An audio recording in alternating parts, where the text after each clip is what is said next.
দর্শক, এই সেই বিখ্যাত সেই ওরিয়াম রুট। এটা আমি নিজে ভিয়েতনাম দেখেছি, থাইল্যান্ডে দেখেছি, তারপর নেপালে, ভুটানে দেখেছি। এই ওরিয়াম রুটের ফলগুলোর বৈশিষ্ট্য হয় কি, ওরিয়াম রুট থেকে যদি আমরা চারা তৈরি করি, এই বীজ থেকে চারা তৈরি করে ওর উপরে যদি আমরা ভালো জাতের গ্রাফটিং করি, সেই গাছের আয়ুকাল হবে দীর্ঘদিন। আমাদের বাতাবি রুট স্টকের থেকে এর দীর্ঘমেয়াদী বেশি হবে। আর অরিজিনাল যে মালটা কুমড়ার যে ফ্লেভার, সেই ফ্লেভার পাওয়া যায়। আর আমাদের বাংলাদেশে যে মালটা কুমড়াগুলো আছে, এগুলো সব বেশিরভাগই বাতাবির ওপরে। ওই বাগানে গেলে কিন্তু কোনো ফ্লেভার পাওয়া যায় না। আর ওরিয়াম রুটের যদি বাগান থাকে, আপনি যদি একটা কমলা বাগান থাকে, তার পাশ দিয়ে যদি যান, এই এই কমলা বাগানে দেখবেন যে হচ্ছে কুমলার ফ্লেভার পাওয়া যাচ্ছে।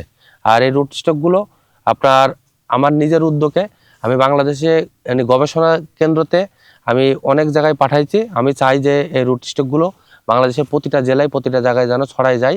আমাদের বাইরের দেশ মানে যেন চেয়ে থাকা লাগে না। আমাদের বাইরের দেশে যেভাবে ওরিয়াম রুটের ওপরে মালটা কমলার যে স্বাদ হয়, আমাদের বাংলাদেশের মাটিতেও সেই স্বাদ হচ্ছে। আমরা এগুলো নিয়ে কাজ করছি।